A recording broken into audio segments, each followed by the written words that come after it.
로마서 12장 3절에서 13절 저와 번갈아 가면서 한 절씩 읽겠습니다. 제가 먼저요. 내게 주신 은혜로 말미암아 너희 각 사람에게 말하노니 마땅히 생각할 그 이상의 생각을 품지 말고 오직 하나님께서 각 사람에게 나누어 주신 믿음의 분량대로 지혜롭게 생각하라. 많은 지체를 가졌으나 모든 지체가 같은 기능을 가진 것이 아니니 이와 같이 우리 많은 사람이 그리스도 안에서 한 몸이 되어 서로 지체가 되었느니라. 주신 은혜대로 받은 은사가 각각 다르니 혹 예언이면 믿음의 분수대로, 혹 섬기는 일이면 섬기는 일로, 혹 가르치는 자면 가르치는 일로, 성실함으로, 다스리는 자는 부지런함으로, 긍휼을 베푸는 자는 즐거움으로 할 것이니라. 사랑에는 거짓이 없나니 악을 미워하고 선에 속하라. 형제를 사랑하여 서로 우애하고 존경하기를 서로 먼저 하며 부지런하여 게으르지 말고 열심을 품고 주를 섬기라. 소망 중에 즐거워하며 환난 중에 참으며 기도에 항상 힘쓰며 같이요. 성도들의 쓸 것을 공급하며 손 대접하기를 힘쓰라. 아멘. 아멘. 자, 우리 오늘 함께 읽은 이 말씀 통해서요, 구약의 복음 19번째 시간 겸손하지만 위대한 연합이란 제목으로 은혜를 같이 나누도록 하겠습니다. 사랑하는 여러분, 오늘도 로마서를 통해 우리 사도 바울 선생님이 우리에게 주시는 은혜들과 깨달음들을 충만히 또 마음에 간직하고 누리실 수 있기를 소망합니다. 여러분들, 지금까지 우리가 로마서를 벌써 19번째 시간이나 보았습니다. 그리고 한참 오래 걸렸죠. 중간에 요한계시록도 봤으니까요. 여러분들은 이 로마서의 이야기들이 좀 기억에 그리고 마음에 좀 남으시나요? 좀 어떠신가요? 그래서 제가 틈틈이 로마서의 핵심들을 중간중간 좀 짚어드리고자 합니다. 우리가 지금까지 봤던 내용들을 제가 이렇게 한번 좀 정리를 해봤어요. 우리 화면 앞으로 5개를 볼 겁니다. 연속으로 같이 녹색 글씨와 노란 글씨를 읽어보죠. 시작! 하나님은 어떤 분이십니까? 포기하지 않으시는 언약의 하나님이십니다. 다음 화면 시작! 우리는 어떤 사람들입니까? 하나님이 존귀하게 여기시는 백성이며 이 세상을 치료할 하나님의 선한 도구이며 인생의 파도가 밀려와도 하나님을 신뢰하며 담대하게 살아가는 자들입니다. 다음 시작! 믿음이란 무엇입니까? 포기하지 않으시는 언약의 하나님께 딱 붙어서 떨어지지 않는 것입니다. 다음 시작! 믿음의 삶을 구체적으로 어떻게 살아야 합니까? 이 세대를 본받지 말고 오직 마음을 새롭게 하여 하나님의 거룩한 산재물이 되어야 합니다. 다음 시작! 그런데 이렇게 좋으신 하나님을 세상 사람들은 왜 따르지 않는 것일까요? 자기들이 죄와 사망의 영향력 아래에 있다는 것을 모르기 때문입니다. 예. 자, 사랑하는 여러분, 이제 제 나름대로 한번 이 로마서를 정리를 해본 거예요. 우리 이 안에서 이 말씀들을 기억하고 이제 이것을 바탕으로 12장을 이후를 우리가 계속 살펴보고자 합니다. 우리는 이러한 주님의 은혜를 바탕으로요, 거룩한 삶으로 나아가야 합니다. 그래서 우리는 새 출발을 한 사람들인 거예요. 우리는 새 출발을 하는 중입니다. 그래서 우리의 삶의 예배를 주님께 올려드리는 것을 통해 주님이 먼저 우리에게 베푸셨던 은혜를 기억하며 거룩한 삶으로 화답하는 자들입니다. 그래서 황금률이라는 것이 있죠. 대접받고자 하면 먼저 대접해야 합니다. 주님이 우리를 먼저 은혜의 손길로 품으셨으니 이제는 우리도 주님을 따라가야 합니다. 그래서 거룩한 황금률의 삶을 우리가 새 출발로 지금 살아가고 있는 것입니다. 여러분들, 지난주를 기억하시나요? 지난주에 우리가 이 거룩한 삶에 중요한 원리가 있다고 말씀드렸어요. 바로 믿음의 분량이라는 것입니다. 그 믿음의 분량을 제가 2가지로 좀 설명을 드렸습니다. 자, 우리 주보에 있는 나눔 질문을 좀 한번 볼까요? 나눔 질문 1번입니다. 자, 나눔 질문 1번입니다. 자, 우리 나눔 질문 1번 같이 한번 읽어보죠. 시작! 지난주 우리는 이 세대를 본받지 않는 삶이 복음을 따르는 삶이라고 배웠습니다. 그리고 그러한 삶의 기초는 믿음의 분량의 중요성을 아는 것이라고 배웠습니다. 믿음의 분량은 2가지 의미가 있습니다. 각자에게 주신 은사와 역할, 그리고 믿음의 땡땡. 요 땡땡에 들어갈 말이 뭘까요? 믿음의 표준입니다. 믿음의 표준. 예, 표준. 각자에게 주신 은사와 역할을 잘 살피십시오. 그래서 자신의 역할에 충성하지 우리의 기준으로 다른 사람들의 역할에 침범하지 마십시오.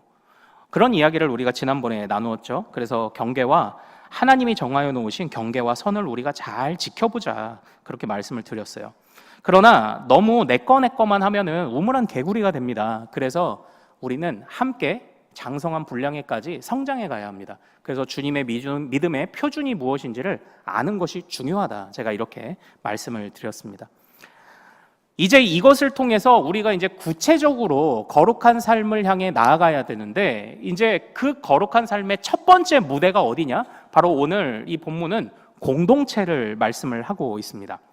하나님의 은혜를 따라 새 출발하는 거룩한 삶의 첫 번째 현장이 어디라고요? 공동체입니다. 공동체. 그래서요, 주님께서요, 이렇게 말씀하세요. 우리 12장 4절과 5절 읽어보겠습니다. 자, 시작. 우리가 한 몸에 많은 지체를 가졌으나 모든 지체가 같은 기능을 가진 것이 아니니 이와 같이 우리 많은 사람이 그리스도 안에서 한 몸이 되어 서로 지체가 되었느니라. 아멘, 아멘, 아멘. 우리 4절, 5절에서 말하는 것이 무엇입니까? 한 몸, 그리고 지체입니다. 주님이 우리에게 주신 각자 믿음의 분량과 은사가 있습니다. 그것은 우리를 지체되게 합니다. 어떤 사람은 팔, 어떤 사람은 다리 되게 하죠. 그러나 한번 여러분 생각해 보십시오. 팔이 홀로 떨어져서는 팔의 역할을 할 수가 없습니다. 거기에 팔이 혼자 존재해서는 아무런 역할을 할 수 없습니다. 신경이 연결되어 있어야 하고, 그리고 혈관이 연결되어 있어야 하고, 근육이 연결되어 있어야 돼요. 팔은 몸에 연결되어 있을 때만 의미를 갖습니다. 다리도 마찬가지고요. 몸도, 귀도, 코도, 눈도 몸에 붙어 있을 때만 의미를 갖게 되는 거예요. 그래서 하나님은요, 우리가 지체로 부름받았지만 그러나 한 몸이라고 말씀을 하십니다. 바로 우리를 공동체로 부르셨던 거예요. 이전에 이제 세가족 어떤 교재들을 보면요, 이걸 뭐라고 표현을 했냐면, 문어와 같다. 머리는 하나인데 다리는 8개. 우리 몸도 마찬가지죠. 머리 대신 그리스도 안에서 우리는 서로 다른 역할이다. 또 저는 깔때기로도 표현했습니다. 우리가 각자의 영역에서 살아가다가 주님의 영광이라는 깃발이 꽂히면 깔때기와 같이 모여들 수 있어야 된다. 그래서 우리는 다양성도 있지만 통일성도 있어야 한다. 이렇게 우리가 나누기도 했었습니다. 그래서 중요한 게 공동체예요. 공동체. 그러나 사랑하는 여러분들은 이 공동체를 어떤 정도의 의미로 받아들이고 계시나요? 오늘날 이 공동체는 좀 번거로운 것으로 이해되는 경우들이 많이 있는 것 같습니다. 물론 이해는 합니다. 공동체 안에 아픔이 있었거든요. 공동체 안에 상처도 있었을 것이거든요. 공동체 안에 속상한 일도 있었을 것이거든요. 그래서 우리가 그런 탄식을 할 때가 있잖아요. 내가 무슨 영화를 보려고 여기 와서 이러고 있는가?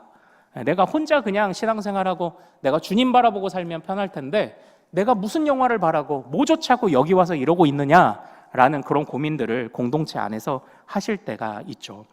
그러나 사랑하는 여러분, 그럼에도 불구하고 공동체의 의미와 중요성을 여러분들은 품고 계시나요?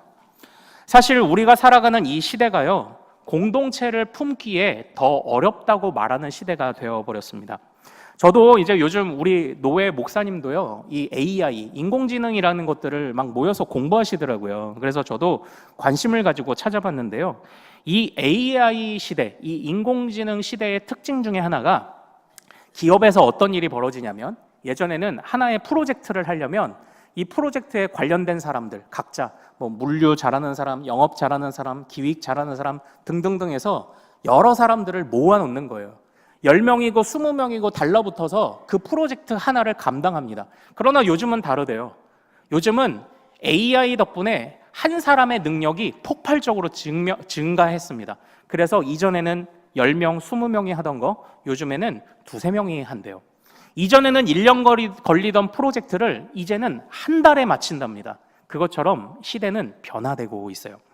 이것은 우리에게 좀 중요한 의미를 던져주는 것 같아요. 요즘 우리가 살아가는 시대가 이렇습니다. 요즘 젊은이들이 살아가는 시대가 이래요. 그렇기 때문에 교회는 젊은이들에게 더 논리적이고 설득력을 가져야 할 필요가 있습니다. 믿음이라는 이유로 그냥 강요하거나 누르는 것은 이제 조금 조심해야 할 필요가 있어요. 우리 젊은 세대들은, 우리 자녀들은 이렇게 똑똑한 시대를 살아가고 있어요. 그러나 이 AI라는 것이 도움이 되기도 하지만요, 요즘에 실제로 어떤 정도의 도움이 되냐면 요즘은 이제 홀로 사시는 분들이 많잖아요. 그래서 이 AI를 활용해서 이 홀로 사시는 분들에게 말벗, 그러니까 요즘 이미 그런 장치들이 있습니다. 말벗이 되어드리는 것, 또 상담을 해주는 그런 기능들을 또 막 개발하고 있고 실제로 사용되고 있다고 이야기를 하더라고요.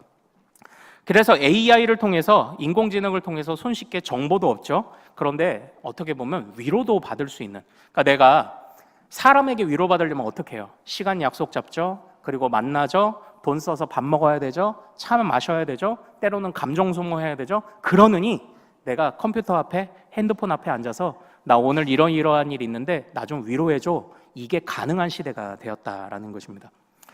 사랑하는 여러분, 그런데도 오늘날 공동체는 필요한가요? 오늘날 공동체는 그런데도 의미를 갖습니까?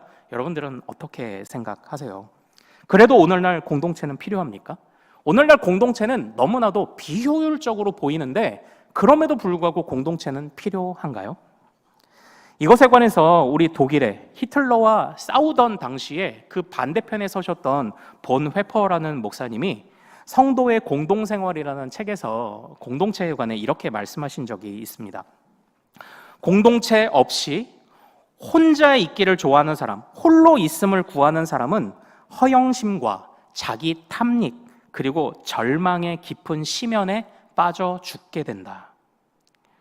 그리고 반대로 홀로 있는 시간 없이 공동체만 나와서 즐기는 사람은 공허한 말과 감정에 빠지게 된다. 이런 말씀을 하셨어요. 이게 무슨 말이냐면 이런 겁니다. 교회는 공동체로 모여요. 그래, 공동체 모이는 거 좋지. 그런데 홀로 하나님 앞에 서지 않으면서 그냥 와서 같이 어울리는 것만 좋아하면 교회를 세상의 클럽과 서클과 똑같은 곳으로 만드는 행위라는 거예요. 교회 공동체의 거룩함을 해치는 겁니다. 그것도 개인적으로 하나님 앞에 엎드리거나 서는 것 없이 공동체에 나와서 그냥 여기서만 즐기고 가면 그건 공동체를 오히려 해치는 거예요. 그렇게 놀려면 밖이 더 잘 놀아요. 밖에 서클들과 클럽들이 더 잘 놀아요. 그리고 그렇다고 해서 혼자만 나는 하나님과 내 관계만 중요해라고 말하고 공동체를 무시하면 어떻게 되냐? 자기 허영심과 자기만의 깊은 수렁에 빠지게 된다는 겁니다. 사랑하는 여러분, 여기에서 우리가 물론 보네포 목사님은 지금부터 몇십 년 전 목사님이잖아요. 인공지능 없을 때 얘기잖아요. 할지 모르겠습니다. 그러나 여러분들, 우리가 제가 이제 인공지능을 더 공부해야 되겠지만 인공지능의 함정이 있어요. 인공지능의 함정이 뭔지 아세요? 인공지능은 우리가 원하는 답을 줘요. 우리가 원하는 답을 준다고요. 우리를 만족시키기 위해 원하는 답을 주는 게 인공지능입니다. 그러므로 인공지능이 때로 도움이 왜 안 되겠어요? 나 우울한데 우울할 때 어떻게? 물어보면 이런 방법들을 가르쳐 주겠죠. 나 지금 고민이 있는데 어떻게 해야 돼? 알려주겠죠. 그러나 인공지능은 자칫 잘못하면 사람을 고집쟁이로 만들 수 있어요. 그 안에 객관성을 상실하게 만듭니다. 왜냐? 인공지능은 내가 원하는 답을 주거든요. 그래서 여러분들이 잘 아시는 육아 전문 박사 오은영 박사라고 있죠. 이제 이런 연구자들이 인공지능을 통해 얼마나 많은 정보를 얻는지 모릅니다. 근데 오은영 박사님이 그런 말씀을 하신 적이 있어요. 정말 인공지능을 통해 정보를 얻는 것은 무궁무진합니다.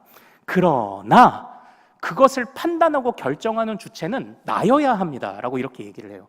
왜냐? 인공지능에 끌려가면 인공지능은 내가 원하는 답만을 준다. 거기에 함몰된다는 거예요. 고집쟁이가 된다는 것입니다. 그래서 학자들도 그런데 조심을 한대요. 마찬가지로 여러분들, 시대를 잘 읽고 시대의 흐름들을 잘 따라가십시오. 그러나 그 안에서 우리가 비판적으로 그것을 바라보고 분별할 수 있도록 해야 합니다. 그런데 혼자만의 비판은요, 고집쟁이 돼요. 그래서 그걸 어디로 가져와야 하나요? 공동체로 가져와야 합니다. 특별히 우리가 살아가는 이 시대는 하나님이, 이 좋은 하나님을 사람들이 왜 안 따른다고요? 자기가 죄와 사망의 영향력 안에 있는데도 자기가 괜찮다고 생각하거든요. 죄와 사망의 영향력을 아무렇지 않게 생각하거든요. 우리도 마찬가지예요. 우리도 아직 이 죄와 사망의 영향력에 미련한 습관들이 남아있는 존재입니다. 그래서 혼자는 고집쟁이가 돼요. 혼자는 정보가 넘쳐나는 시대 속에 정보 많은 고집쟁이가 됩니다. 그래서 우리는 공동체로 나와야 돼요. 같이 이야기하고 같이 기도하며 우리는 이 안에서 함께 정말 거룩한 삶이 무엇인지를 같이 고민해야 합니다. 그러므로 이 공동체를 통해서요, 우리는 어떤 면에서는 자기 성찰을 하게 되는 것 같아요. 우리가 이 로마서를 살펴볼 때 중요하게 여겼던 핵심 중에 하나가 바로 자기 성찰이죠. 우리 사도 바울 선생님이 2장과 3장에서 지적했던 것이 무엇입니까? 유대교는 말씀을 가졌고 알고 있었지만 그 말씀에 비추어 자신을 비추어 보지 않았고 살아내지 않았다는 것을 유대인의 실패로 책망하고 있습니다. 자기 성찰이 없는 거죠. 그러므로 우리는 자기 성찰을 해야 됩니다. 하나님 앞에 단독자로 서야 합니다. 또 공동체 안에서 우리가 자기 성찰을 해야 합니다. 몇 번 말씀드린 적이 있는 것 같아요. 제가 청년부를 지도할 때 정말 저를 잘 도와주고 모범적인 선배 역할을 하던 자매가 있었어요. 그래서 제가 친한 목사님 소개를 해줘서 지금은 사모님이 되셨어요. 그런 자매가 하나 있었는데요. 이 자매만큼만 신앙생활하고 이 자매만큼만 동생들 챙기면 진짜 부족함이 없다고 생각했을 정도인데, 어느 날 이 자매가 주보에 써놓은 기도 제목을 보았습니다. 나는 왜 사랑을 못하는가요? 누가 봐도 진짜 이 자매는 사랑의 대표 주자였습니다. 그러나 그 자매는 고민하고 있었습니다. 왜 내가 사랑을 하지 못할까? 그것을 공동체 안에서 느꼈던 거죠. 공동체 안에서 깨달았던 거죠. 제가 지도하던 청년부 안에는요, 지적 장애를 가지고 있는 지체가 3명 정도 있었어요. 둘은 대화가 되는데 한 명은 대화가 안 됐습니다. 둘은 그래도 나름대로 질서를 따라옵니다. 그러나 이 한 명은 안 돼요. 그래서 머리를 안 감고 와요. 안 씻고 와요. 노숙하다가 옵니다. 그리고 때로는 수련회 가도 아무것도 안 가져와서 정말 형제들이 팬티를 하나씩 빌려줘야 됐던 그런 상황까지. 근데 그렇게 빌려주고 돌려받으면 빨아서 다시 입을 수 있을까요? 쉽지 않아요. 쉽지 않아요. 그런 지체가 있었어요. 그래서 저는 어쨌든 우리가 믿음의 표준은 가르쳐야 되잖아요. 그래도 바른 삶은 가르쳐야 되잖아요. 그래서 저는 그 친구한테, 야, 너 오늘 머리 감았어? 너 머리 안 감았으면 가. 오지 마. 이랬다니까요. 그러니까 진짜 오지 말라는 얘기였을까요? 어떻게든 오니까, 야, 깨끗하게 하고 와. 그리고 너 이번에 수련회 갈 때 이러이러한 거 준비물 챙겨와. 너 이거 목사님이 하나하나 점검해서 하나라도 빠지면 안 들어간다? 그랬더니 잘 챙겨옵니다. 그걸 할 때까지 반복적으로 이 아이를 가르치는 거예요. 그런데 어쨌든 중요한 것은 그 아이들을 사실상 공동체가 힘들어했습니다. 공동체가 감당하기 어려워했어요. 그러한 중에서 이제 나중에 이 자매와 이런저런 대화들을 나눌 때 그 이야기를 하더라고요. 걔네들조차도 품지 못하는 우리 공동체는 정말 사랑을 잘 하고 있는 걸까요? 그런 질문을 했을 때 저도 좀 고민이 되더라는 거죠. 이렇게 공동체 안에서요, 자기 성찰이 있어요. 이렇게 공동체 안에서 내가 가진 사랑이 진짠가가 판가름이 나더라고요. 내가 주님 앞에서 하나님을 사랑하고 이웃을 사랑하는지 공동체 안에서 판가름이 나더라고요. 그래서 주님이 우리에게 공동체를 허락하신 것이 아닐까요? 오늘 우리에게 주신 말씀들을 보면 이제 공동체의 중요성을 말씀하시고 이후에 공동체를 섬기는 은사들을 말씀하십니다. 자, 우리 은사 6절부터 8절까지 같이 한번 읽어보겠습니다. 6절부터 8절입니다. 자, 성경을 보고 12장 6절부터 8절 같이 읽습니다. 시작! 우리에게 주신 은혜대로 받은 은사가 각각 다르니 혹 예언이면 믿음의 분수대로, 혹 섬기는 일이면 섬기는 일로, 혹 가르치는 자면 가르치는 일로, 혹 위로하는 자면 위로하는 일로, 구제하는 자는 성실함으로, 다스리는 자는 부지런함으로, 긍휼을 베푸는 자는 즐거움으로 할 것이니라. 아멘. 아멘. 그래서 주님이 은사를 왜 주셨대요? 공동체 안에서 지체가 되고 섬기라고 주셨답니다. 은사는 뭐라고요? 은사는 공동체를 향해요. 은사는 봉사를 향해 주신 것입니다. 우리가 이걸 기억해야 됩니다. 자, 그런데 여러분들 지금 보세요. 각각 참 다양한 하나님의 주신 재능들, 달란트들이 나오잖아요. 여러분들은 어떤 재능들을 가지셨나요? 그리고 우리 공동체 안에는 어떤 은사들이 좀 더 필요할까요? 여러분들은 어떻게 느끼세요? 여러분들 이 안에서 여러분들에게 해당되는 은사가 있나요?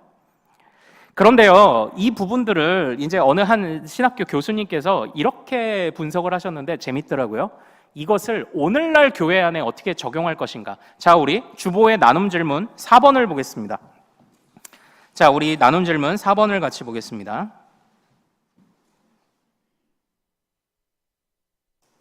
자, 우리 4번 질문 같이 한번 읽어볼까요? 시작. 어느 학자는 위의 은사의 목록을 통해서 현재 교회의 직분을 표현하기도 하였습니다. 빈칸을 채워보세요. 자, 목사는 가르치는 일과 또 무엇을 하는 사람일까요? 오늘 주신 은사 중에 무엇을 할까요? 자, 힌트 6절에서 찾아보십시오.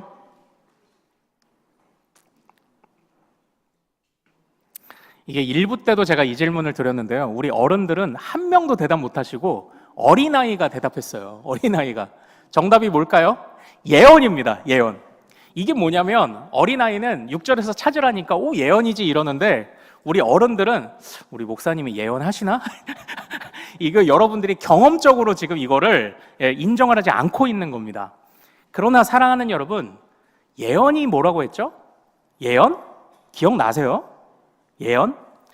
우리 유대교에 있어서 유대인들에게 있어서 구약 성경에게 있어서 전통적으로 예언서는 우리는 지금 예언서가 어디서부터 시작돼요? 이사야, 예레미야, 뭐 호세야, 말라기 이런 성경이 예언서라고 보죠. 앞날을 전망하고 이런 걸 예언이라고 보잖아요. 그러나 유대인들에게 있어서 유대교 성경인 구약 성경에서는 예언서가 여호수아부터 시작합니다. 우리가 역사를 기록한 책이라고 분류하고 있는 여호수아서부터 이것이 그 예언서로 분류가 돼요. 예언이라는 것은요, 단지 앞날을 말하는 우리 집사님, 집사님 저기다가 땅을 살 거면 저기다가 사세요. 우리 집사님 자식 학교 보낼 거면 저기다 보내세요. 여러분들 저한테 와서 그런 거 묻지 마세요. 묻지 마세요. 알아서 잘 하십시오. 예언이라는 것을 우리가요, 자꾸 요게 왜곡돼서 그냥 앞날을 전망하는 그런 것으로 생각합니다. 그런데 단순히 그게 아니고 예언은 시대를 읽는 거예요. 시대를 읽는 게 예언이에요. 그래서 지금 나타나는 시대를 말씀을 가지고 분별하고 시대를 읽는 것이 예언이에요. 그래서 이게 여호수아에서부터 역사를 주님의 관점으로, 그러니까 우리가 관점이 얼마나 중요해요. 어떤 관점이냐에 따라 같은 사람도 이렇게 평가하고 저렇게 평가하잖아요. 주님의 관점으로 역사를 어떻게 분별하느냐가 여호수아서부터 이렇게 쭉 기록되어 있잖아요. 그게 예언이라는 겁니다. 그러므로 목사는 가르치는 일과 분별로서의 예언을 하는 사람들이래요. 자, 그리고 그러면 다스리는 자는 오늘날 어떤 직분입니까? 다스리는 자? 장로입니다. 이게 장로죠. 위로하는 자는 누굴까요? 위로하는 자. 권사입니다. 권사. 자, 그러면 섬기는 일과 구제, 긍휼, 몸으로 뛰고 실제 성도들과 함께 부딪히며 실제적인 도움을 주는 자들이 누구예요? 집사입니다.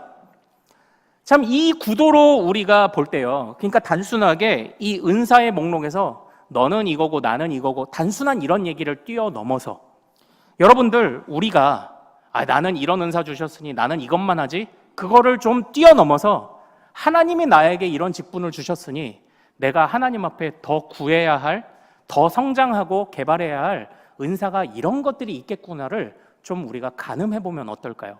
저는 더 잘 가르치기 위해서 애를 쓰겠습니다. 또 우리 장로님들은요, 정말 잘 다스리기 위해서 필요한 것이 무엇인지, 정말 다스리는 자는 부지런함으로 하시랍니다. 우리 장로님들은 부지런해지셔야 됩니다. 부지런히 교회를 살피고 돌보고 성도들을 만나셔야 합니다. 그리고 권사님들은 어떻게 해요? 자, 우리 권사님들 떡도 팔아주시고 참기름도 팔아주셔서 감사하지만, 권사님들 주방봉사도 해주셔서 감사하지만 어려운 성도들이 눈에 계속 들어와야 됩니다. 권사님들은 위로하시는 자가 되어야 됩니다. 우리 집사님들 맡은 일이 얼마나 많아요. 교사도 하고 등등등등 많이 하고 모든 직분자들이 헌금도 하고 헌신도 하고 하지만 집사님들은요, 실제 내가 몸을 들여서 실제 사람들을 만나 구체적인 도움을 주겠습니다. 이런 것들을 위해 우리가 하나님의 은사를 더 구할 수 있기를 소망합니다. 그래서 우리가 주신 은사도 감사하고 또 직분에 맞는 은사도 개발시키고 그리고 성장하고, 그러면 우리 공동체가 얼마나 멋있는 공동체가 될 수 있겠어요. 저는 이 하나님께서 이 로마서를 우리에게 가르쳐 주시면서요, 계속 마음에 머무는 곳이 하나 있었어요. 그게 뭐냐면 바로 이겁니다. 우리 다음 화면 한번 봐주실래요? 같이 읽습니다. 다음 화면. 웨스트민스터 소요리 문답 첫 번째 문답입니다. 녹색 글씨부터 시작. 사람의 첫째 되는 목적은 무엇입니까? 사람의 첫째 되는 목적은 하나님을 영화롭게 하는 것과 영원히 그를 즐거워하는 것입니다. 아멘. 이것이 이제 어린아이를 양육하는 우리 신앙교육 교재였다고 말씀을 드렸잖아요. 이걸 한번 잘 화면을 보십시오. 이 어린아이에게 기독교를 설명할 때 뭐부터 설명하시는지를 잘 보세요. 우리는 특별한 목적을 향해 나아가는 자들입니다를 말하는 거예요. 하나님이 세우신 목적. 그 목적이 뭐예요? 하나님을 영화롭게 하고 영원히 그를 즐거워하는 것입니다. 우리는 이것을 위해 지음받았고 이것을 우리의 존재 목적으로 삼습니다라는 것을 어린아이와 성도들에게 가르치고 있는 것입니다. 로마서를 살펴보면서요, 예전에는 그래, 이것이 우리의 목적지구나 라는 생각을 안 하지 않았습니다. 근데 로마서에서 우리를 건져주신 주님의 은혜를 생각하며 이 부분을 읽으니까요, 정말 죄와 사망의 영향력 아래에서 어긋나갔던 우리를 주님이 다시 주님을 찬양하고 주님께 영광이 될 수 있는 존재로 나를 이렇게 빚어가시는구나를 생각하니까 거기서 또 감사함과 자부심이 또 나와요. 그러니까 우리는 이제 어떤 존재예요? 더 이상 죄와 사망의 매인, 부끄러운 존재가 아니라는 거예요. 주님이 친히 이끄셔서 주님의 자랑되게 하시는 그런 존재라는 것이 이 말씀 안에서 느껴졌습니다. 그런데 이것은요, 개인에게만 주신 말씀이 아니겠더라고요. 왜냐? 혼자는 절대 이게 안 되거든요. 혼자는 절대 안 돼요. 우리가 거룩한 성화의 삶을 사는 것도 주님이 시작하셨기 때문에 그것을 사는 것입니다. 그것처럼 우리는 주님과 연합했어요. 주님과 하나가 됐기 때문에 이게 가능한 겁니다. 우리는 공동체로 연합했습니다. 공동체로 연합했기 때문에 자기 성찰이 가능해진 겁니다. 그 속에서 우리가 함께, 이 목적은 혼자서는 이뤄갈 수 없겠더라고요. 하나님을 영화롭게 하는 것과 영원히 그를 즐거워하는 것, 거룩한 삶을 사는 것과 하나님의 자부심이 있는, 하나님께서 자부심 있게 여기시는 하나님의 거룩한 백성이 되는 건 혼자가 안 되더라라는 것이죠. 그러므로 사랑하는 여러분, 오늘날은 공동체를 점점 더 무시하는 시대가 되어 갈 겁니다. 그러나 우리는 이 공동체를 포기하지 않기를 원합니다. 우리는 이 공동체를 굳게 지켜갈 수 있기를 원해요. 오늘 나눔 질문에서도 드렸지만요, 사실 우리 공동체만 있나요? 밖에 세상도 나름대로 공동체를 이루며 살아갑니다. 그러나 교회 공동체는 세상의 공동체와 이 세대의 공동체와 어떻게 다를까요? 어떻게 다르죠? 성경 안에 보면 예수님을 못 박을 때 바리새인들과 사두개인들이 서로 힘을 합쳐서 예수님을 못 박았습니다. 그러나 여러분들 그거 아세요? 바리새인들과 사두개인들은요, 서로 앙숙이었어요. 왜냐? 바리새인들과 사두개인들이 서로 신학이 다르거든요. 그래서 서로 앙숙이었습니다. 그런데 예수님을 죽이는 데에 있어서는 둘이 하나가 됩니다. 이것이 이 세대의 공동체가 가지는 특징이 아닐까요? 바로 자신의 목적만을 가지고 모이는 것이 이 세대의 공동체죠. 그러나 교회 공동체는 어떻게 다릅니까? 교회 공동체는 하나님의 목적을 생각합니다. 그래서 그 안에 내 목적을 주장할 수 없습니다. 하나님의 목적을 붙잡는 것이 교회 공동체이죠. 그리고 그것이 주님이 기뻐하시는 거룩한 삶이래요. 그것이 우리의 목적이랍니다. 그러므로 이 교회 공동체 안에 오늘날 우리 교회는 상처도 있죠. 아픔도 있죠. 그러나 하나님이 여전히 공동체를 붙잡으심을 생각하며 그 안에 하나님의 목적으로 우리 모두가 갱신될 수 있도록 이 공동체를 우리가 함께 지켜가야 하지 않겠습니까? 사랑하는 여러분, 이제 마지막 말씀만 드리고 마칠게요. 제가 그 청년 시절에 저희 청년부를 담당하시던 목사님이 이제 우리 청년들과 좀 친하게 지내보시려고 이제 정기적으로 축구 모임을 하자고 하셨어요. 그래서 좋습니다 하고 우리 목사님과 첫 번째 축구 경기를 했었습니다. 그런데 안타깝게도 이 축구 경기는요, 한 번만에 끝나버렸습니다. 더 이상 모이지 않았어요. 왜 안 모였을까요? 바로 목사님이 승부욕이 지나치셔가지고 축구를 하는데 야, 너 패스했어야지! 왜 너 골 못 넣었어? 하고 목사님이 축구 경기 때 소리를 질러 버리셨습니다. 그래서 그 다음부터 아무도 목사님하고 축구하고 싶어 하지 않았어요. 여러분, 주일학교 시절들이 기억나세요? 저는 주일학교 시절에 만났던 두 부류의 선생님을 기억합니다. 바로 첫 번째 부류는 맛있는 거 사준 선생님. 맛있는 거 사준 선생님이 기억나요. 그리고 두 번째, 내 등짝 때린 선생님이 기억이 납니다. 그러나 저를 변화시킨 건 등짝 때린 선생님이 아니었어요. 맛있는 거 사준 선생님이었죠. 사랑하는 여러분, 우리가 공동체 안에서요, 서로를 점검할 수 있도록 이 안에서 서로를 점검하고 조언하고 해줘야 됩니다. 그러나 정말 이 승부욕에 불타서, 엄한 승부욕에 불타서 소리를 지른다거나, 그리고 우리가 조언이나 이런 거 못하는 건 아니에요. 그러나 들어보면요, 사랑해서 하는 말인지 아닌지 다 알아요. 다 알아요. 우리를 변화시킨 선생님은 누구? 맛있는 거 사준 선생님, 어깨 두드려준 선생님이라고요. 내가 계속 같이 축구하고 싶은 사람은 누구? 축구하고 싶은 목사님은 누구? 그냥 따뜻해도 골 먹어도 허허 먹었네 해주는 그런 목사님이라고요. 정말 사랑하는 여러분, 우리는 멋있는 공동체가 될 수 없습니까? 우리는 멋있게 정말 그렇게 익어갈 수는 없습니까?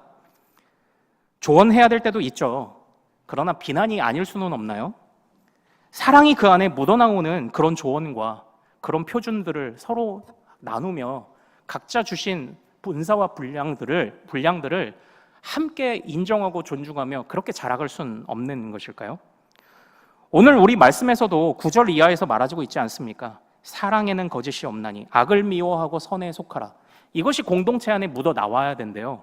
사랑이 묻어 나와야 된다고 합니다. 형제를 사랑하랍니다. 우애 있게 하고 존경하랍니다. 예의 있게 할 수 없나요? 우리는 소리 지르지 않아도 되지는 않을까요? 정말 예의를 지키고 겸손하게 할 수는 없는 걸까요? 그럴 때에 우리 공동체가 때로는 우리에게 아픔도, 때로는 우리에게 상처도 주는 공동체일지 모르지만, 그러나 주님이 우리를 붙들고 계심을 확신한다면 우리는 이 공동체를 다시 가꾸어 가야 할 것입니다. 그래서 주님이 우리에게 허락하신 겸손하지만 위대한 연합이 우리 큰스교회 안에 일어나기를 소망합니다. 자, 우리 찬양하고 기도하죠. 주 안에 우린 하나.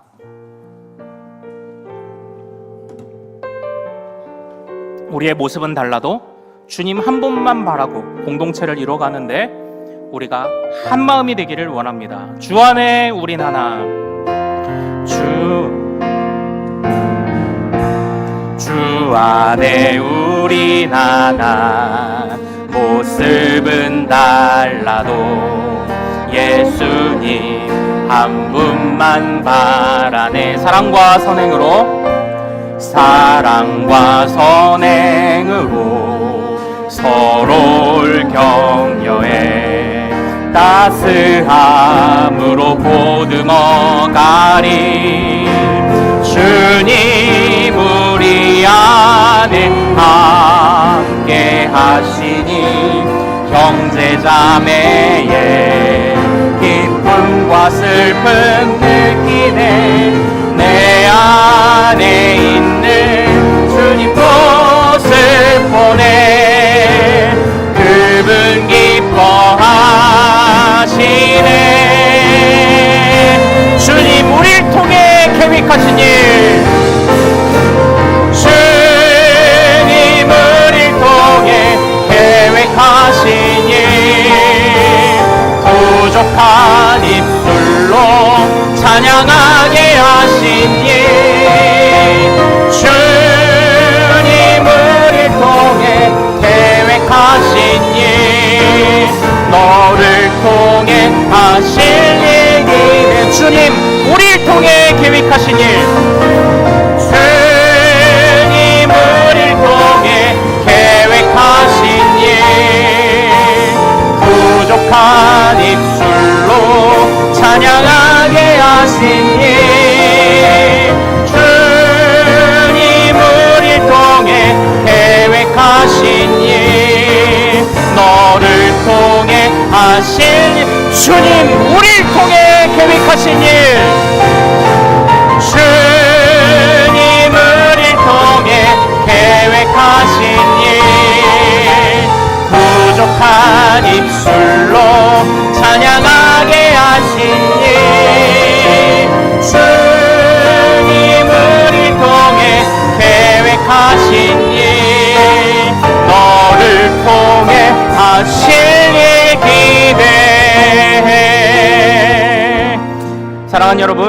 공동체를 위해 같이 기도하기를 원합니다.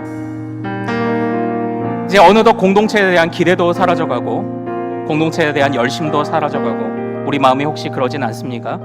이유가 있을 것입니다. 그럴 만한 이유가 있을 것입니다. 그러나 우리가 이 세대가 아니라 우리가 하나님을 따르는 세대가 되기 위하여 우리가 주님이 우리에게 명하신 것을 그래도 우리가 기억해야 하지 않을까요? 주님이 공동체를 향해 우리의 은사를 주셨다고 합니다. 주님이 공동체 안에서 자기 성찰이 가능하게 하셨답니다. 주님이 공동체 안에서 우리 사랑의 크기가 얼만큼인지를 보게 하셨답니다. 그리고 함께 자라가야 한답니다. 홀로 떨어져서는 안 된다고 합니다. 근육과 신경과 혈관으로 연결되어 있어야 한다고 합니다. 주님은 공동체를 통해서 영광 받으시겠다고 합니다. 혼자서는 절대 할 수 없습니다. 그러나 이 세대가 우리의 발목을 잡습니다. 좀 더 편하고 좀 더 수월한 것, 그래서 공동체는 비효율적으로 보입니다. 그러나 그럼에도 불구하고 우리는 세상의 비효율의 관점에서 책망받을지는 몰라도 우리를 이끄시는 분은 주님이심을 기억하며 주님이 하실 것을 기대하며 이 공동체를 지켜나가기를 원합니다. 주여, 우리 큰숲교회를 붙잡아 주옵소서. 한국교회를 붙잡아 주옵소서. 사랑이 넘치는 모든 성도들 가족들 되도록 도와주옵소서. 우리 주여 이름 크게 한번 부르고 같이 기도합니다. 주여!